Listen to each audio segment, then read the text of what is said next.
proceso revolucionario camina con el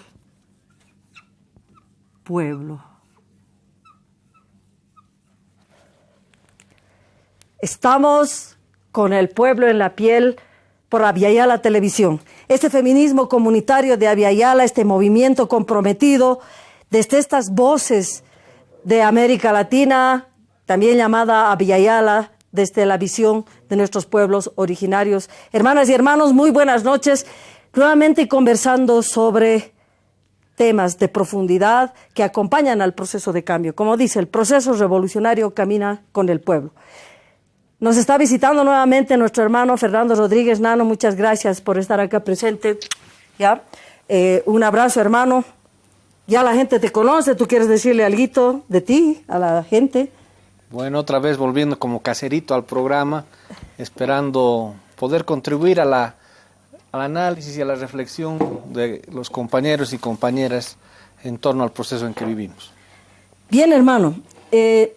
Nos hemos quedado en esta reflexión muy importante, muy interesante, que nos permite entender por qué uno elige a una persona, por qué le delega la voz a una persona, qué es ese proceso, cómo se conjunciona a través de la historia misma, cómo se han conjuncionado distintos grupos que pugnaban y que luego después hacen acuerdos. ¿En función de qué está todo esto? La gobernabilidad, la dirigencia, las elecciones, los procesos de representación. Bien, todos esos temas, sobre todo, ¿no?, que ahora está de moda la palabra gobernabilidad, que también le vamos a seguir desmenuzando.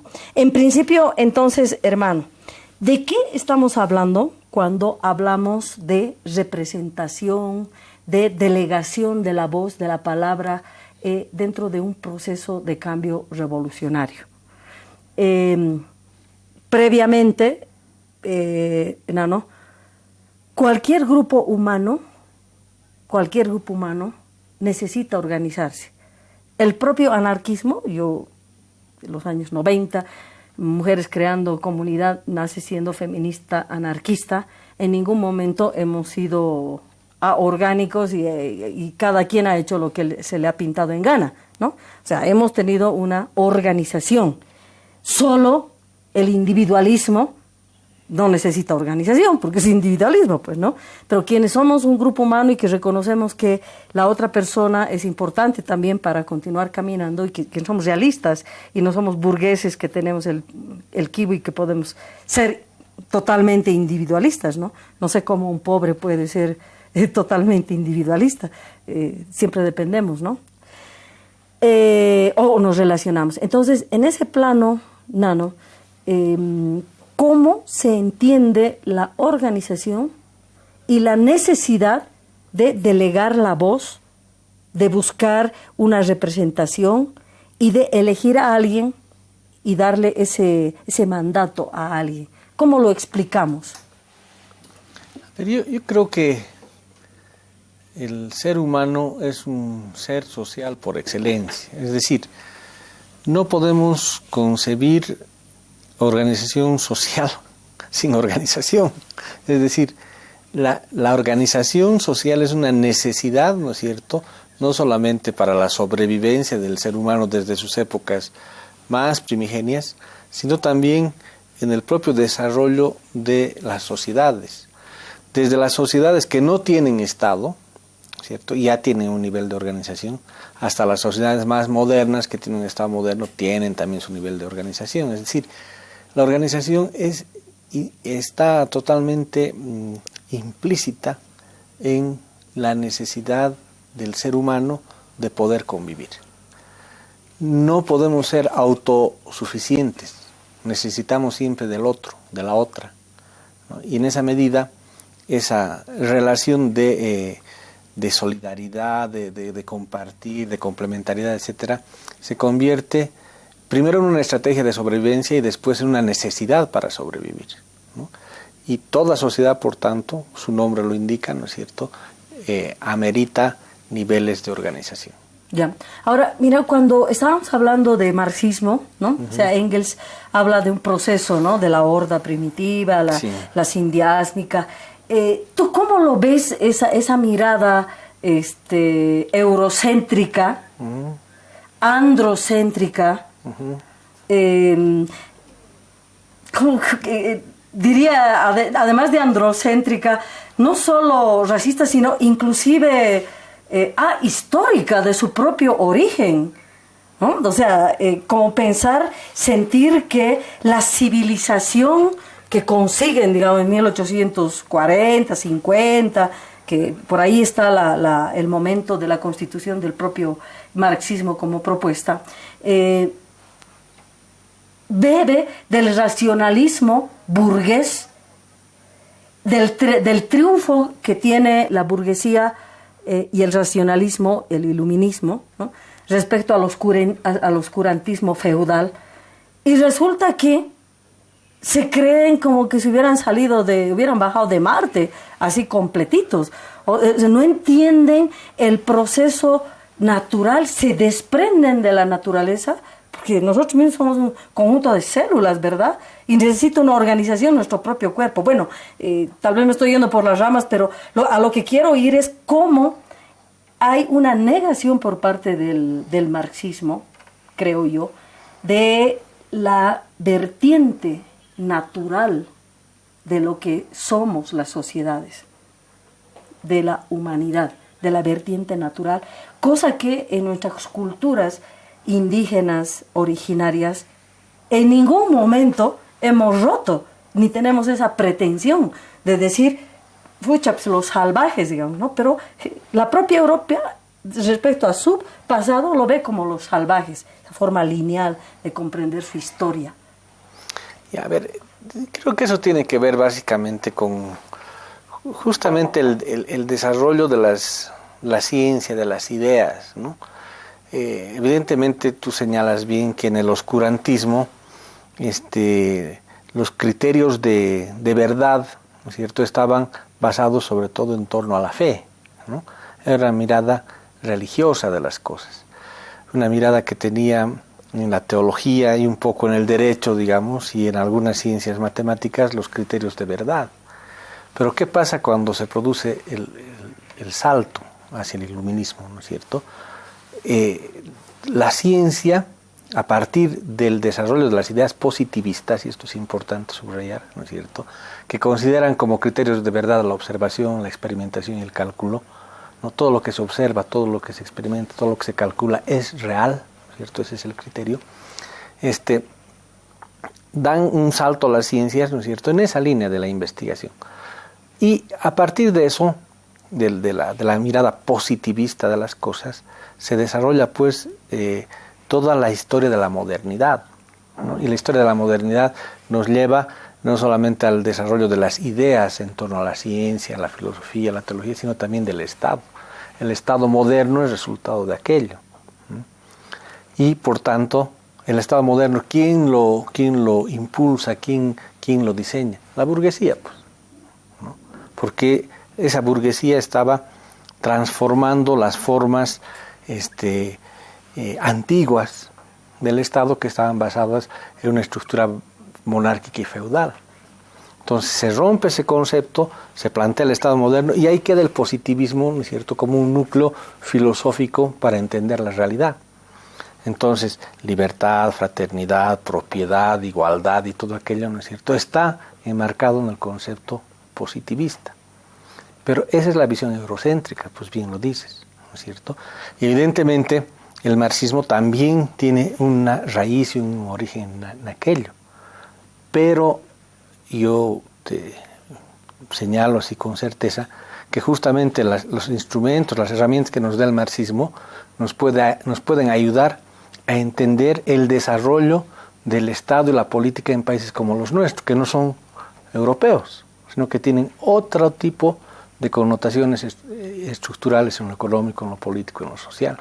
Y por eso la pervivencia de esas otras concepciones deviene, ¿no es cierto?, en culturas diferentes, cuando hablo de culturas también me refiero a la cultura política. Y ya vamos a ir avanzando en esa línea. Pero, a ver, yo a lo que quería ir es, en principio, ¿por qué, digamos, en el pensamiento eurocéntrico presuponen que había un desorden previo? Es que ¿no? tenía que ponerse la razón. La Punalúa dice, eran hordas que se manejaban. ¿Por qué presuponen, no? Inclusive desde su propia historia de ellos y de ellas, sí. ¿no? Mirando hacia atrás, pucha, sus antepasados son unas artes de desorganizados, bárbaros, salvajes, hermano. ¿Y de dónde presuponen? Para mí es una visión ignorante, egocéntrica, reduccionista del positivismo cientificista, exacto, que es reduccionista, que en vez de alumbrar, de iluminar, lo que nos ha hecho es alucinar, ¿cómo se llama?, destellar de tal manera que te ha nublado la vista de ese pantallazo. Pero, ¿no? Julieta, o sea, eso podemos mirar 2 siglos, 3 siglos después. Claro. En su momento, ¿no es cierto?, era una concepción revolucionaria. Porque, de acuerdo. Porque estaba desestructurando todo un sistema oscurantista, feudal, monárquico, que tenía una manera de entender la realidad, ¿no es cierto?, y dominar sobre esa realidad. Entonces, cuando el positivismo filosófico va penetrando en toda la ciencia, ¿no es cierto?, intenta darle otra estructura al conocimiento. Sí. ¿no? Y esa estructura del conocimiento, en ese momento fue revolucionaria. Sí, no, y ahora también es valioso. Mirándola desde la perspectiva puedes entender las limitaciones que tenía. ¿no? Ahí viene la clase, o sea, ahí vienen los intereses de clase, porque un descubrimiento no puede ser per se, ¿no? O sea, descubrir que tenemos cerebro y que podemos pensar por nosotros mismos y que inclusive a Dios le podemos poner diferentes nombres y que no ha habido solo la fe para entender la vida, la realidad. O sea, es valioso, es genial que se lo haya hecho, pero cuando ese descubrimiento, ese uso de la propia razón humana es cooptada, es reducida, es aprisionada, es encarcelada por una clase dominante y sus intereses de la clase dominante, como es la burguesía, y lamentablemente también una burguesía, y digo lamentablemente el colonialismo eurocéntrico, del cual es parte también el marxismo. El colonialismo eurocéntrico es parte del marxismo y lo vamos a continuar discutiendo. No por eso no es válido el concepto de lucha de clases, el análisis del capitalismo sigue siendo válido para nuestros territorios también, pero no únicamente, no únicamente esos conceptos. Ya volvemos con el pueblo de la piel. Había la televisión. Estamos otro domingo con ustedes. Seguimos, no nos dejen. Está interesante. Nuevamente estamos con el pueblo en la piel, con el pueblo en la piel.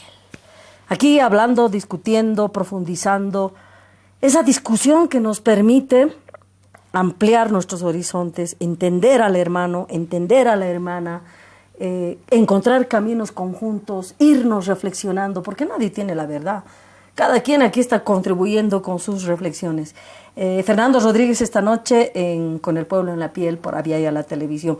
Y decirles muchas gracias por los mensajes que nos mandan por el Facebook. Ya saben que se llama Con el Pueblo en la Piel 1. Ese es el Facebook. Síganos mandando sus sugerencias, las vamos a ir recogiendo. Todo este año, 2018, vamos a hacer jornadas de feminismo, jornadas de economía. Vamos a ir tratando los temas en profundidad, no solo un programita y listo, chao, sino que se profundice, porque este proceso de cambio merece que se le alimente. Y el alimento también son las palabras, son los sueños, son las discusiones, son las discrepancias, y no hay que tener miedo de discrepar, de crear, de inventarse. Entonces, a ver, hermano, esto de que el marxismo es colonialista, ¿cómo te suena a ti?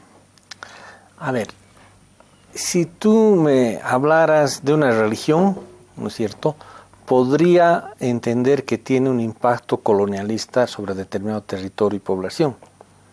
Pero cuando estamos hablando del marxismo, estamos hablando básicamente de una metodología de análisis de la realidad. Y esa metodología de análisis de la realidad te da instrumentos para mirar no una realidad universal, sino las realidades. Y digo las con S, ¿no? Las realidades. Esas realidades, ¿no es cierto?, que tienen características propias, procesos particulares, tienen estructuraciones propias, tienen formas de resolución de sus conflictos propias, tienen formas de organización propia. O sea, el ayllu andino, ¿no es cierto?, no se parece, pues, digamos, a la organización social básica romana, ¿no ve? Es diferente. Uh-huh. Y los instrumentos que te da el marxismo te permiten entender cómo el ayllu se desarrolla y cómo la gen, ¿no es cierto?, puede desarrollarse también en su propia dimensión, en su propio contexto.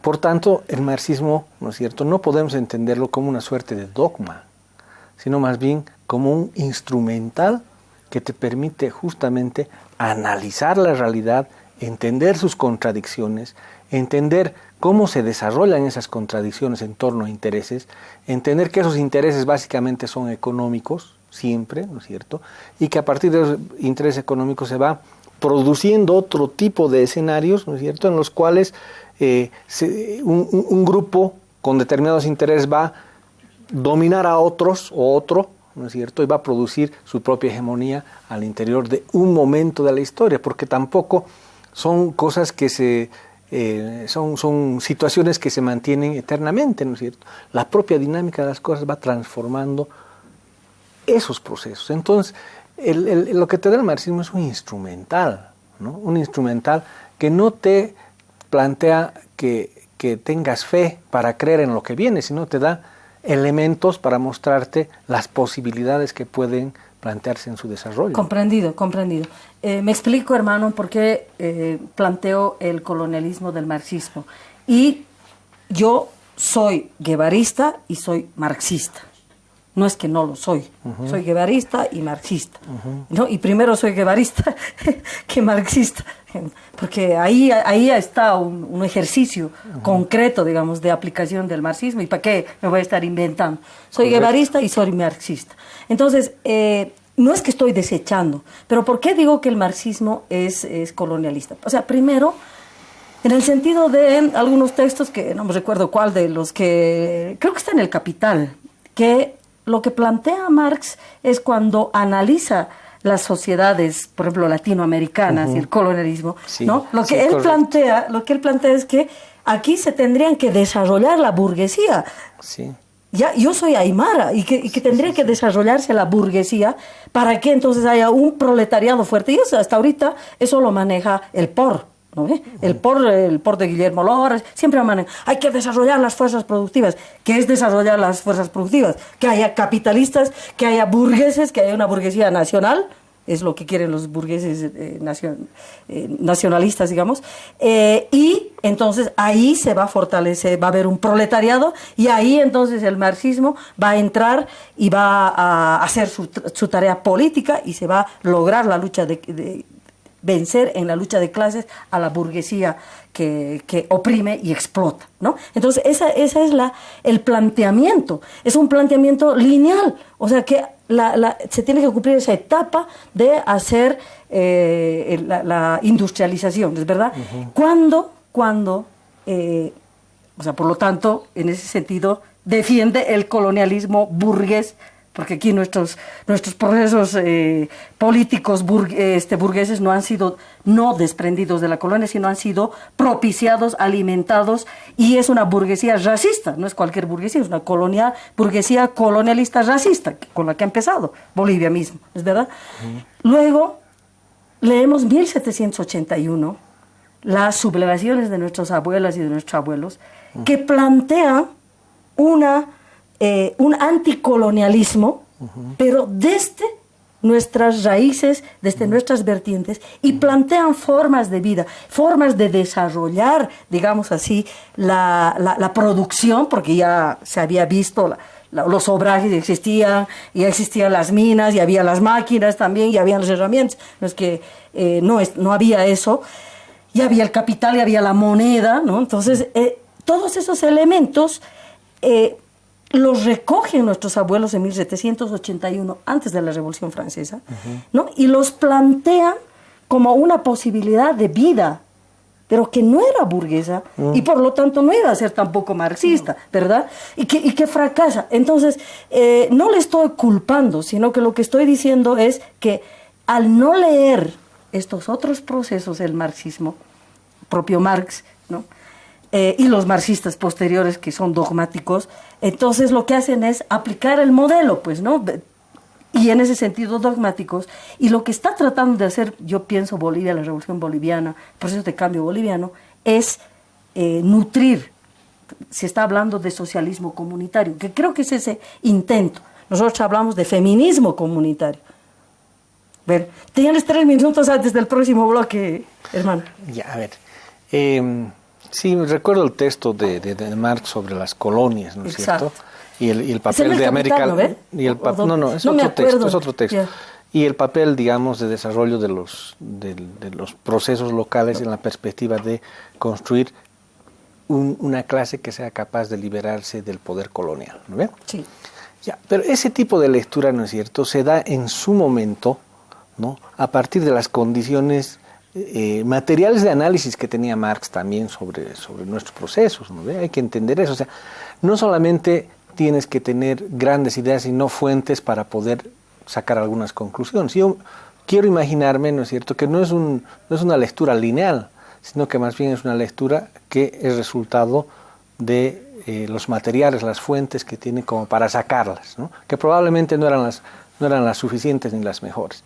Pero más allá de eso, es decir, yo quiero, en esa lógica que tú planteas de ser marxista y guevarista también, ¿no es cierto?, la necesidad de utilizar ese instrumental teórico-metodológico para el análisis concreto de la realidad concreta, ¿no? Sí. Entonces, por ahí pasa, ¿no? Y nuestro proceso pasa por ahí. Por eso no estamos hablando, por ejemplo, de un socialismo al estilo europeo, ¿no es cierto?, sino estamos hablando de un socialismo comunitario, ¿no?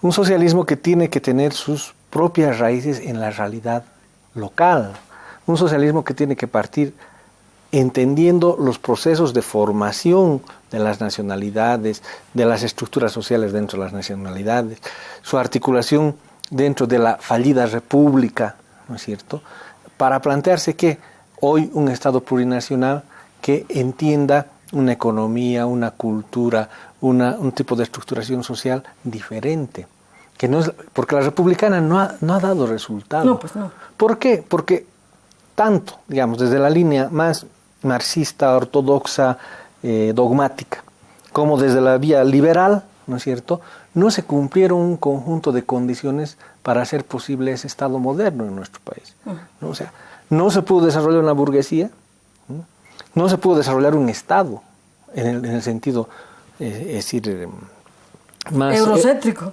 Claro, más puro del concepto, más ideal del concepto. ¿Qué es eurocéntrico? Pues es eurocéntrico, evidentemente. Y por eso nos estamos atreviendo nosotros a pensar con cabeza propia. Cierto. ¿No es cierto? Un propio Estado, ¿no es cierto?, una forma de organización, de organizar la política, la representación, la participación, la economía, etc.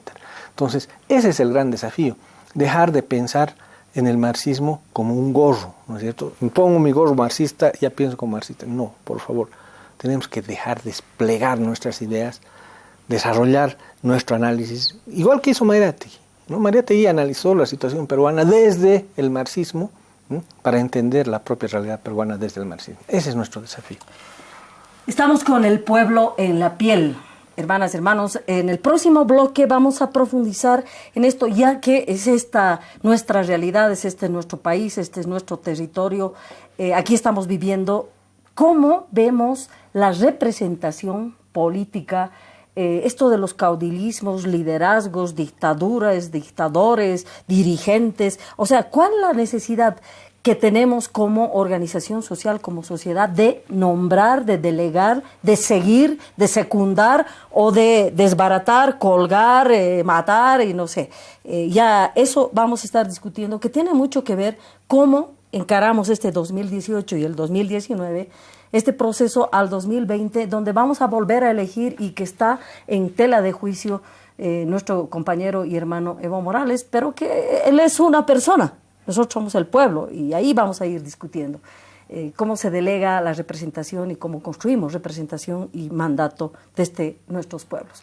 Con el pueblo en la piel, un cachito, no nos abandone, pues vaya a tomar agüita. Le esperamos. Con el pueblo en la piel. este feminismo comunitario, este movimiento de toda Via Yala, de muchas mujeres comprometidas con los procesos de nuestros pueblos, con el pueblo en la piel. Estamos discutiendo aquí en esta noche de domingo con nuestro hermano Fernando Rodríguez. ¿Cómo vamos a entender entonces? Ya en otro programa habíamos hablado de caudillismo, liderazgo, etcétera, ¿no?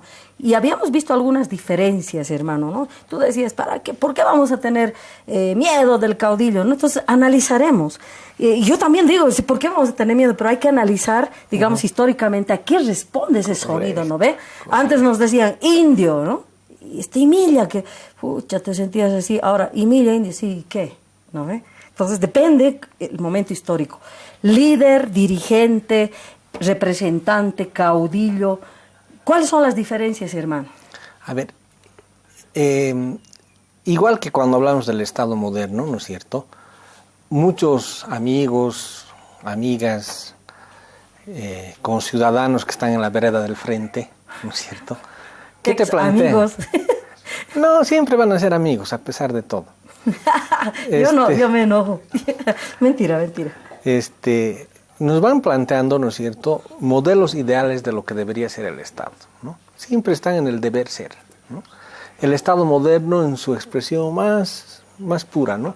Y cuando miran el Estado moderno miran la Revolución Francesa, la Revolución Norteamericana, ¿no? Esos son sus patrones para entender la realidad y decir, hacia aquello debemos ir. Por tanto, son maneras, son modos de entender la realidad que en mi concepto, ¿no es cierto?, están profundamente impregnados de una visión eurocentrista, básicamente, ¿no? En ese concepto, el concepto caudillo es una mala palabra, porque representa no a la civilización del Estado moderno, sino más o menos a la barbarie de las hordas organizadas que lo que hacían era generar poder a partir del, entre comillas, hombre fuerte, ¿no es cierto?, que era capaz, del cabeza, que era capaz de liderizar un grupo social, un proceso, etc. Y por tanto eso corresponde a la barbarie, pues, ¿no? Pero, ¿qué pasó en nuestra región? O sea, ¿el Estado moderno se desarrolló igual que en Europa? No, pues. El Estado moderno en nuestra región se ha desarrollado de diferentes maneras, dependiendo la posición geográfica, por ejemplo, en las que se desarrollaba. Los países que estaban más cerca a los puertos tenían una forma de desarrollo del Estado moderno, ¿no es cierto? E inclusive dentro de su propio territorio, las ciudades que estaban más cerca al puerto estaban más cerca al Estado moderno europeo que las ciudades que estaban más al interior. Te pongo ejemplos. Lima, Puno. O sea, Lima cerca al concepto de la idea, a la idea del Estado moderno más europeo. Puno metida ahí, perdida entre las montañas. Buenos Aires, Salta, ¿no es cierto? Entonces, inclusive en esos espacios hay formas diferentes de estructurar el Estado moderno. O sea, la geografía, el territorio está determinando también las formas del pensar y eso, genial, es así. La naturaleza también nos marca culturalmente, políticamente. Pero antes de continuar con esta parte del análisis, hermano, la diferencia entonces, caudillos, líder, ¿qué otras palabras hay? Líder, presidente, dirigente, ¿qué otras palabras hay en ese caminar de los salvajes? Ya son los caudillos, ¿no? Que es el Estado moderno, 1825, cómo leen a los guerrilleros, por ejemplo, ¿no? Y cómo se leen ellos los doctorcitos, bueno. Pero, ¿y qué está en vez de, o por el Estado moderno, eurocéntrico, en vez de caudillo, qué? Presidente, líder, dirigente, ¿cuáles son las palabras que son manejadas? Porque hoy es líder. La globalización y el neoliberalismo maneja ¿cómo se llama? El concepto de líder, ¿no? Liderazgo, leadership. En esas épocas, ¿qué nos recordaremos? ¿Qué se manejaba? ¿Cuál es la traducción de líder, pues? No, del inglés al español. Es dirigir, ¿no? Es cabeza. ¿No ves? Es el que encabeza. Lead, el encabezado. ¿No ves? Ya no, inglés no sé. No. Sí, pues. Entonces, cuando hablamos de caudillo, estamos hablando más o menos de la misma concepción, solo que en inglés y desde una perspectiva más latina, digamos, ¿no ve? Pero la idea es más o menos la misma, solo que en unos casos corresponde a la barbarie y en otros casos corresponde a la civilización. ¿No o sea, lead es cabeza. Un lead es un encabezamiento. Lead se escribe. Sí. Yeah. De ahí viene ahí vamos a poner ahí en Listo, ya, ¿no? Y nos vamos desasnando, ¿no? Entonces, el que encabeza, ¿no es cierto? Ese es el que lleva, el que conduce, el conductor, ¿no ve? Ese es el líder. Y la otra palabra del caudillo, el sinónimo es el cabecilla, ¿no ve? El cabecilla, claro. El que responde, pues, a la organización de la horda, más o menos, ¿no? Pero la cultura latinoamericana está construida sobre esa realidad, porque el Estado moderno no pudo construirse como en Europa, en América Latina. Se desarrollaron más espacios regionales, ¿no es cierto? Antes de construir estados nacionales, se construyeron espacios regionales en toda América Latina, porque no había la posibilidad material, excepto en Lima, Buenos Aires, ¿no es cierto? Valparaíso, de tener ese relacionamiento y construcción a partir de la penetración del capital inglés, ¿no es cierto?, de una organización social y económica más sólida, de un Estado más estructurado, ¿no es cierto?, como con forma más de Estado moderno, porque los ingleses estaban incorporando sus ideas en torno a la organización de la sociedad. Pero ¿qué pasaba dentro? ¿Qué pasaba dentro del territorio? ¿Qué pasaba? Para la explotación. Claro, la organización de la sociedad burguesa, ¿no? Absolutamente burguesa, ¿no es cierto? Pero adentro, ¿qué pasaba? Esas ideas de modernidad no llegaban, pues. Entonces seguía siendo la región, ¿no es cierto?, donde ¿quiénes eran los que manejaban la región? Los caudillos, pues, ¿no? Los caudillos regionales, ¿no? ¿Y quiénes eran los caudillos regionales? Eran personas con determinado carisma, ¿no es cierto?, que arrastraban tras de sí un conjunto de personas a las que representaban en función de satisfacer las necesidades que ese Estado, ese protoestado que estaba creando en las costas, no llegaba, digamos, al interior de los países. Entonces, en América Latina los caudillos se crean de esa manera. Son un resultado de la ineficacia de la burguesía para construir un Estado moderno, ¿no? Y hoy día nos quieren cobrar eso. Nos quieren cobrar el no haber podido desarrollar estados modernos, el no haber podido desarrollar sistemas políticos modernos, ¿no ve? Veamos nuestro país. ¿Qué intentó el 52? Incorporar al indio, ¿no es cierto?, bajo la perspectiva de campesino, al Estado. ¿Lo hizo? Naranjas. Veamos, desde 1825. Después miremos las reformas de Melgarejo. Después miremos el 52. No se pudo, no pudieron, no tuvieron la capacidad para hacerlo. ¿Por qué? Porque tenían, ¿no es cierto?, tenían ideas modernas en torno a la construcción de los estados, pero tenían realidades económicas, políticas, sociales, que eran, pues, correspondientes a todavía la colonia. Y por eso en nuestro proceso decimos que tenemos una posición anticolonial, ¿no es cierto?, antiimperialista y anticapitalista. ¿Por qué? Porque el Estado moderno, que es la expresión de todo aquello, no pudo materializarse en nuestras regiones, al interior de nuestro territorio en América Latina. De ahí justamente, ¿no es cierto?, es que surge nuestro proceso entendiendo que la perspectiva republicana no dio resultado. O sea, quienes dirigieron eso, la burguesía, los sectores empresariales, capitalistas que dirigieron eso, no lograron articular al país y crearon un vacío político profundísimo. Y ese vacío político profundísimo, en el 2000, se materializa, ¿no es cierto?, y en su expresión más alta, en la salida de Sánchez de Lozada. Ciertamente el tejido de la organización social, ¿no? Que no estábamos en las orillas del mar, ciertamente el tejido social ha subsistido. No teníamos por qué ser el Estado moderno, porque no vivimos en Europa, no somos de Europa, tenemos nuestra propia forma de organización social.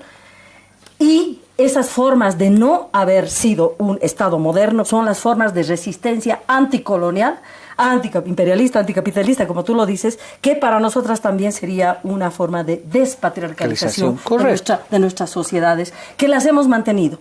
Sin embargo, y ahí en la lectura está la necesidad, el surgimiento en determinados momentos políticos históricos de delegar representación, de definir objetivo, camino, dirección hacia dónde vamos, hacia dónde nos dirigimos, cómo nos organizamos en esos momentos de digamos, de contradicción profunda de clases, ¿no? De clases, de castas, y distintas otras contradicciones también que están presentes.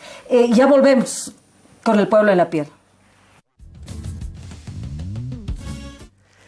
Con el pueblo en la piel. Estamos discutiendo cómo vamos a profundizar nuestro proceso de cambio, porque este proceso de cambio es del pueblo, es de nosotras y nosotros, hermanos, hermanas, compañeras y compañeros. Aquí estamos con el Nano profundizando sobre esto del caudillo, el dirigente. Entonces, ¿está ese tejido social? Nosotros entonces nos hemos manejado con caudillos, con cabecillas, sí pues.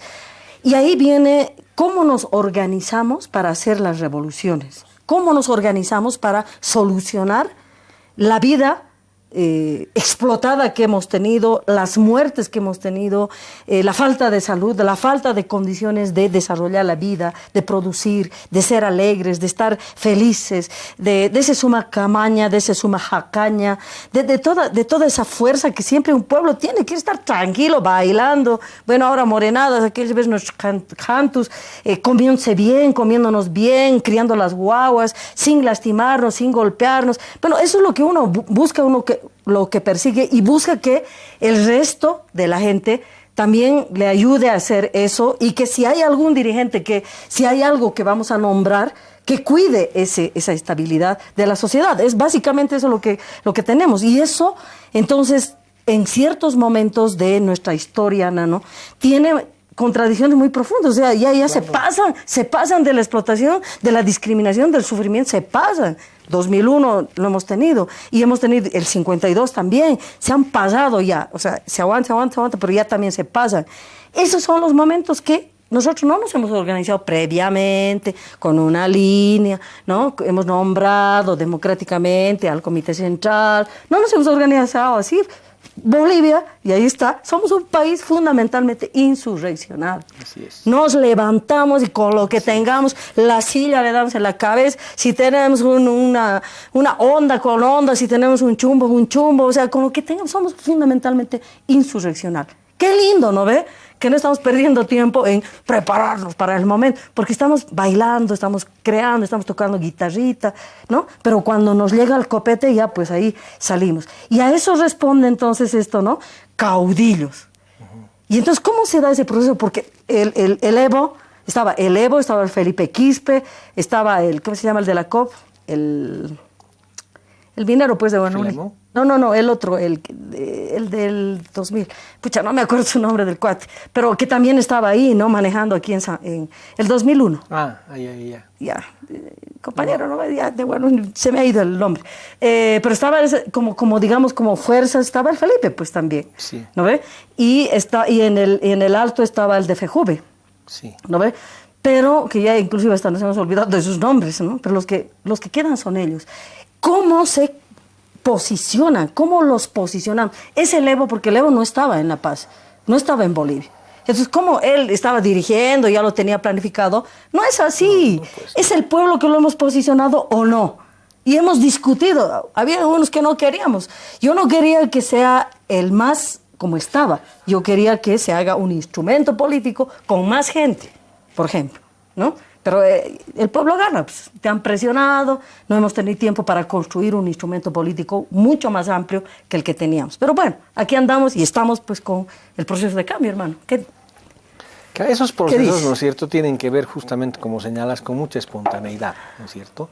Y el caudillo, ¿qué es lo que hace? Organiza, ordena, genera un equilibrio momentáneo, ¿no es cierto?, para que esa sociedad no termine en mayor crisis y en autodestrucción, ¿no? Porque son momentos de una alta dosis, ¿no es cierto?, de adrenalina que te lleva a confrontarte con lo que sea para conseguir determinados objetivos. Entonces el caudillo ordena eso, por eso el caudillo es necesario, ¿no? O sea, el caudillo es necesario, pero ojo, ¿no es cierto? El caudillo es necesario para ese momento de la crisis, ¿no? Para la reconstrucción, el caudillo ya no es suficiente, ¿cierto? Necesitas eso que tú dices, estructurar un instrumento que sea capaz de empezar a reorganizar la sociedad, el Estado, la economía, la cultura, etcétera, ¿no? Porque la orientación del caudillo es fundamental, evidentemente. Ahora, ese tipo de organización ha de tener quien la lidere, pues, ¿no? Quien la guíe, quien la oriente, en quien se ponga la representación, ¿no? En quien se delegue la representación para que haga posible ese tipo de transformaciones. Pero no es uno, ¿no? Es el resultado de una decisión política y, por tanto, de diversos bloques, sectores, agrupaciones que van a decir, bueno, él es nuestro caudillo, estamos delegando ese poder, ¿no? Pero más allá, ya no es solo el caudillo, ¿no? Es ese caudillo que se transforma en organización. Y ese es el paso necesario para que un proceso revolucionario triunfe. Te pongo el ejemplo de Cuba. Fidel era un caudillo, indudablemente, ¿no es cierto? Desde el movimiento 26 de julio. Él era el que organizaba, dirigía, daba respuestas, etc. Pero llegó un momento en que ya solo Fidel no era suficiente, era necesario la organización, ¿no? Era necesario el 26 de julio, era necesario el Partido Socialista primero y después el Partido Comunista, ¿no es cierto?, para hacer posible la Revolución Cubana. Porque si bien tenía un dirigente, si bien tenía alguien que estaba orientando, dándole sentido al proceso, ¿no es cierto?, a partir de sus capacidades como ser humano, ¿no es cierto?, pero imbricados con su pueblo, entonces tenía al mismo tiempo una estructuración orgánica de compañeros y compañeras que eran capaces de que esas ideas se transformen en prácticas de Estado, en políticas de Estado, en formas de ejercer el proceso revolucionario. Ese salto nos falta dar. Ya. Y además, yo creo, hermano, que estamos en un momento de reflexionar sobre los aportes que hace la cultura de nuestros ancestros, ¿no? Como aymaras nosotros podemos decir, el rote es un elemento fundamental. Y que es un rote, digamos, arbitrario en el sentido, por ejemplo, ¿no? Es por casa o es por familia. No es porque, fucha, ¿no? O sea, todos se ganan en un taqui, en un camino. Todos, no es que así tampoco cualquiera, ¿no ve? Pero ya dado ese taqui, ese camino, pues aquí están todas y todos. Y eso me parece muy valioso, uno. Dos, en lo que son los procesos del principio, digamos, de 1781, las sublevaciones, eran hombres y mujeres. Sí. Y todos los procesos que ahorita tenemos son de caudillos y cabecillas hombres, ¿no? Entonces no hay la presencia de las caudillas, ¿no? No hay la presencia. Entonces eso es lo que no hemos podido todavía concretar ahorita. A nuestra teleaudiencia les recordamos que estamos usando el concepto, estamos recuperando revolucionariamente los conceptos de caudillismo y cabecilla, por si acaso, para contraponer, para decir, ¿por qué no vamos a tener caudillos? Así somos también. No estamos con el leadership, el presidente o el, no sé, el gran capo, el notable capo, ¿no? Que ha sido, no sé, nombrado por no sé quién para que dirija algo. No. O sea, nosotros somos un pueblo así que nos manejamos y no es arbitrario y no es cualquiera, tampoco, no es cualquiera. Se gana y es el pueblo quien le va a dar ese poder. No es esa persona que dice, yo quiero ser cabecillo, voy a dirigir. No. Eso se lo gana en el camino y ese es el momento que se conjuncionan las energías de representación política, de ganarse ese derecho, digamos, en el pueblo y que se conjunciona para que haya ese cabecilla. ¿Dónde están las cabecillas mujeres? No lo están. Nos falta el proceso político de un instrumento político de cambio que genere, ya desde nuestra memoria ancestral, esas distintas cabecillas, hombres y mujeres, que sea un círculo grande de mujeres y hombres que se han ganado y que en un determinado momento, si tenemos que enfrentar una elección democrática que todavía es burguesa, ¿no?, pueda, bueno, a ver, ¿cuál compañeros? Inclusive al sorteo podemos definir quién va, porque hay muchos compañeros y muchas compañeras. No es el caso ahorita. No es el caso porque, como decía, hay una base política social planteada que es la que va a delegar y hoy no estamos en esas condiciones. No estamos en esas condiciones y por eso es que el hermano y compañero Evo Morales sigue jugando ese lugar del cabecilla unificador. Exacto. Que necesita nuestro pueblo hoy, pero No podemos los próximos años, porque nos vamos a rajar para que vuelva a ser el hermano Evo Morales presidente, pero no puede ser en las mismas condiciones. Exactamente. No puede ser.